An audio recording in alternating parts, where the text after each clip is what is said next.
We've been looking high and low for LA Knight, and I can't put my finger on it, but something just don't feel right. Since WrestleMania 42, he's been missing. All of that plan was to bury him, and he completed the mission.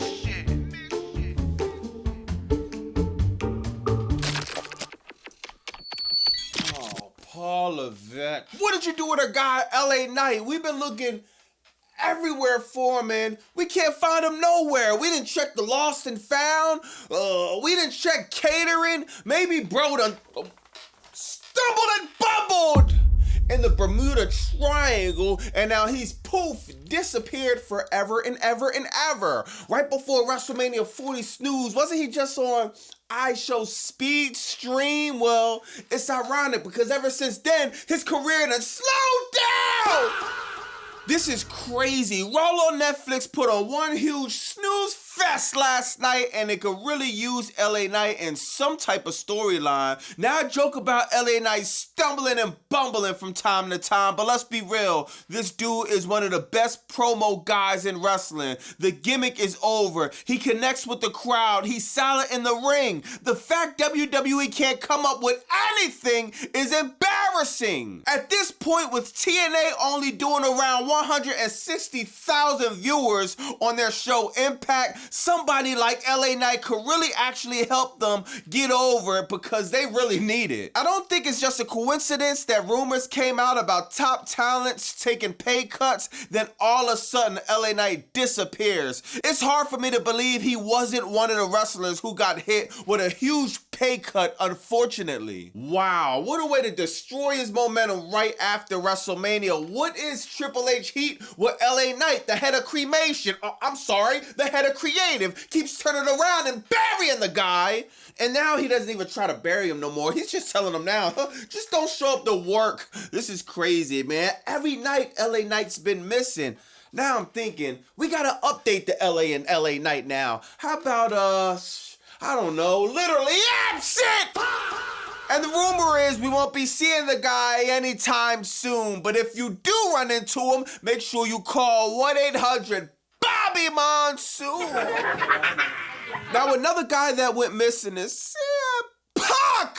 3 weeks after WrestleMania, and there's still no sign of Punk in any storyline whatsoever. And now that AJ Lee is stepping away from the Fed for whatever reason, it really got me wondering if that's connected to Punk disappearing too. Was AJ Lee offered one of these contracts with a crazy 50, 60, 70% pay cut, and Punk wasn't feeling that? Let me know what y'all think in the comments. The shakeup in WWE is getting weirder and weirder. Raw was horrible. The best segment of the night was literally Asuka walking out looking like she might be leaving the Fed. So now you got Kairi Sane gone, Asuka possibly gone, The New Day gone, AJ Lee missing, CM Punk missing, LA Knight missing, and many more. And now look, it looks like Los Garos might be next, man. They posted a message after getting squashed by Oba Femi saying thank you to everyone who never jumped off the ship and kept supporting Garza legacy through it all. Pay cuts, releases, wrestlers leaving, talent on a hiatus. Meanwhile, the executives at TKO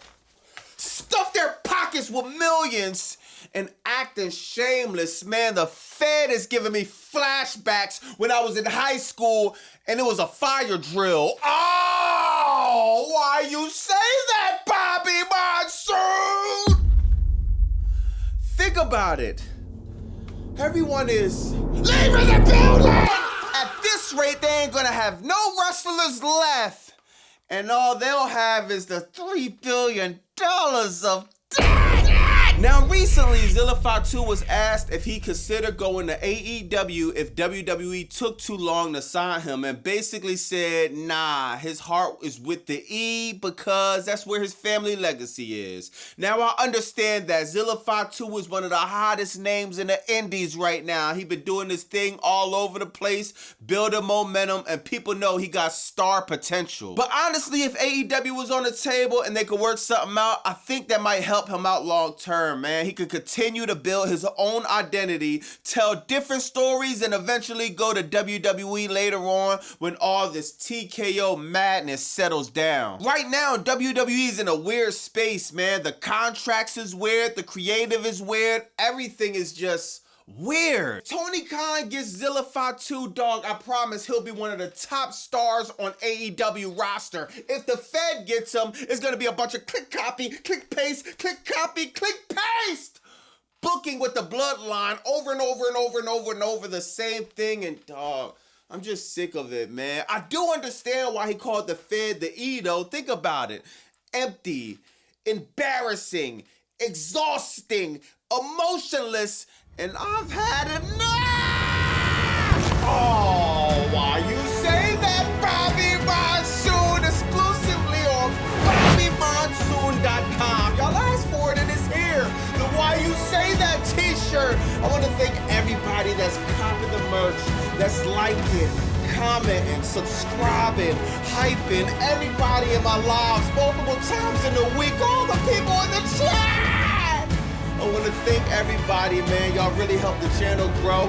Thank you from the bottom of my heart. BobbyMonsoon.com. And Why You Say That shirt now. Back to the content. Raw started off with Braun Breaker, Logan Paul, and Justin Timber fake. And the Street Profits and Joe Hendry. Everybody know the Street Profits is my favorite tag team in WWE. Everybody know I missed the Street Profits when they was gone in WWE. Everybody knows that I think this storyline sucks. God, it's just no emotion. Is it the worst storyline of all time? No, it's not the Gingerbread Man. It's not Charlotte Flair and Alexa Bliss. It's not Rhea Ripley and Io Sky levels of bad. That's 10 level of bad. It's just no emotion, bro. It's not. At least I can say with them storylines, I got mad, bro. Like, I had so much emotion, I actually got mad. I feel nothing with this storyline, man. Like, outside of the catchy song Joe Hendry made, bro, I guess if y'all think that's funny and that's cute, I guess so, bro. For me, it's cool. Everything else is just emotionless, man. Out of nowhere, Seth Rollins comes and interfere with Braun Breaker. So, oh my God. We got Zilla Fatu and Roman Reigns running their feud back. We got Braun Breaker and Seth Rollins running their feud. Dog, I thought Braun Breaker just said that he was done with this feud. Like, come on, bro. We're dragging this out. Stretch Armstrong, stretching every single storyline out until a muscle pulls. Dog, this is sad, man. Seth Rollins and Montez Ford start arguing about whatever they're arguing about. WWE is not going to make Montez Ford a singles wrestler for whatever reason. Like, they should at least give Montez Ford just give him 60, 90 days to be a singles competitor. He can still do the Street Profits thing. Let him get some singles competition in so he can show you how much of a star he is. Dog, this is a walking bag that WWE is just letting up for whatever reason, dog. So I don't know where they're going to go with the storyline with Seth Rollins and Montez Ford. But if Montez Ford isn't going to get Seth in a one-on-one match, why should we care? Next, you got Javon Evans going over Rusev in a match that just happened randomly, bro. The segment started off, Ethan Page and Penta was in the ring. Ethan Page won a shot at the Intercontinental Championship. Then you got Rusev coming out saying, no, I want a shot at the championship. I should get 100,000 chances to get a shot at the No, Rusev, just give it up. You're never going to win the Intercontinental title. WWE's never going to put it on them. Why we're doing this 100,000 times, I have no idea. Javon Evans come out. They have a little fight back and forth. And now we got Javon Evans versus Rusev, what I feel like happened about 50 to 60 times already. Let's not try to push it to 100, 200. WWE just keeps doing the same matches over and over and over. Still Javon Evans cooked, man. Crazy cutter off the ring, crazy dives. Javon Evans, probably the most entertaining guy on the Raw roster right now when you talk about in-ring competition, man. As far as Penta and Ethan Page, you're going to have them at Saturday Night Slam event for the Intercontinental title. I wouldn't be mad if Ethan Page go over. The Intercontinental title needs a change right now. But once again, if Penta wins, I'm not mad at that neither. He's been holding it down. I wouldn't mind seeing a change, but he been holding it down. But to be honest, WWE has been having zero storylines. So I apologize if I don't just say, if I'm not on the edge of my seat for Ethan Page and Penta. I apologize. Next, you got a cringe promo between Roxanne Perez, Raquel Rodriguez, Paige, and Brie Bella. Oh my God, bro. The women's tag division is just so bad. So bad, man. They're basically talking about nothing, dog. Roxanne Perez, she's beating Paige up on the floor. She's doing the air guitar thing. AJ Lee was doing the swimming thing, the Michael Phelps.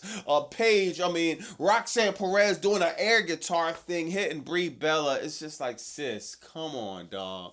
Come on, sis. I'm sorry, y'all. This is just not it, man. I'm sorry, dog. I do not care about the women's tag team division. I do not care about the women's tag team titles. I do not care about these women's segments. The Judgment Day has more women in it than men. How am I supposed to be invested in this? Dog, this is trash. I'm sorry. Nothing about this is exciting. This is nothing. Raw was 2.5 hours of filler. Now, you did have a fire match, now I think about it, in the women's division. Io Sky and Sol Ruka. Fire match. New matches. That's all we're asking for. Just do something fresh on Raw. Give us some new matches. Matches we haven't seen. See what happens when you do it? You have a solid fire match, man. Sol Ruka, a bunch of fire spots. Io Sky, bunch of fire spots. Io Sky comes out with the win, man. And how it happened was fire, man. She tries to do the Sol Ruka. She misses. At first, I'm thinking she botched. Nah, Io Sky just played it off. You know what I mean? She gets her for the sneaky pin and just beats Sol Ruka. So this is fire, man. I don't know if there's a storyline with this. I don't know what storyline to even tell with there's two baby faces, but we'll see what happens moving forward. Next, you got Oba Femi and the Oba Femi. I keep calling him Open Femi because he keeps doing open challenges. He's been on the main roster 2, 3, 4 months. This is his second open challenge, bro. Second. No creative. None. Outside of Brock Lesnar, none. The Brock Lesnar one was fire. Let's get him some more, man. There's other talent out there that Oba Femi could be beefing with, except for Los Garza, or whatever you call him. So they did switch it up, though, which was cool, I guess, man. He goes and tries to look for somebody in the back because Adam Pearce comes out and says, hey, everybody in the back are cowards. They don't want to fight Oba Femi. LA Knight wants to sit in catering instead of fighting him. Carmelo Hayes, Ilya Dragunov. You can't find anyone. Oba Femi goes in the back and goes after the first people he see, which is Los Garza. Then he beats a tag team up, 2 against 1. Way to bury the tag team division even more, Paul Levesque. Thanks! Next, you got Dominic Mysterio retaining the AAA championship over Chad Gable or Grande Americano, whatever you want to call him. I am so sick of this El Grande Americano crap lazy booking that they're doing. You have a shortage of tag teams at WWE. You can't think of nothing for American made but just to put a mask on and continue this stupid gimmick. So you got Tyler Bate. You got the other guy. I forgot his name. You got Ludwig Kaiser. You got Chad Gable. You got American made. How many times are you going to do this? This sucks. I'm getting so stuck. I'm sorry, bro. I'm about to break into tears how over I am with this stupid storyline, dog. God, can they have the mask versus mask match so somebody could take the mask off and we could finally be done? Now, do I have to say how the last segment goes? Bro, with all this. Roman. Okay, Roman. Roman wants Jacob Fatu to acknowledge him. Jacob Fatu beats the Usos up, burying another tag team. So we got Los Garzas getting beat up by one person. We got the Usos getting beat up by one. Dog, Triple H hates tag team wrestling for whatever reason. So he beats up the Usos. He comes out. They do a little back and forth. They start fighting. He beats up Roman Reigns, puts him through the table. Then he does this crazy. This spot was actually fire. He does a crazy barricade spot. Now there, like I think I showed y'all earlier in the video. If I didn't, I'll show y'all right now. Man, there's footage. People saying that I mean Roman Reigns was selling that I fell for the work or whatever.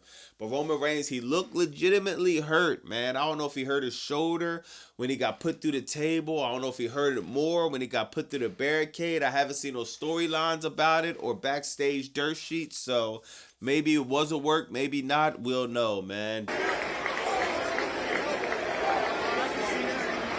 know what he's saying.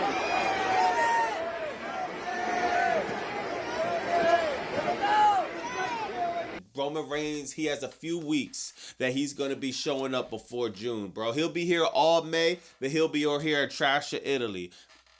It's like, oh my God, bro.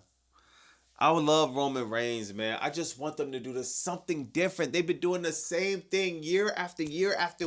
Can we switch it up just a little bit? Just a little bit, dog. But if Roman Reigns is injured, that's even worse news, dog. I'd rather have Roman Reigns do the same thing over and over. If you get no Roman Reigns now, oh my God, Raw is going to turn back to being completely unbearable. Let me know in the comments what you think about that. What do you think about Zilla Fatu joining WWE or AEW? He said he gotta go with the E. What else? What do you think about LA Night? Disappear, man. Remember to call that number 1-800-Bobby Monsoon if you happen to see an LA Night somewhere. And let me know what you think about everything, man. I'll see y'all Wednesday in Dynamite. God, hopefully Dynamite, pretty sure Dynamite is going to give us something to actually be excited about. WWE just keeps getting worse and worse and worse and worse and worse and worse by the week. Saturday night's lame event will be exactly what it's called, a lame event. So whatever, man. I'll holler at y'all in a few tomorrow in the comments or something. It's Bobby Monsoon 215. Like, comment, subscribe. Bow!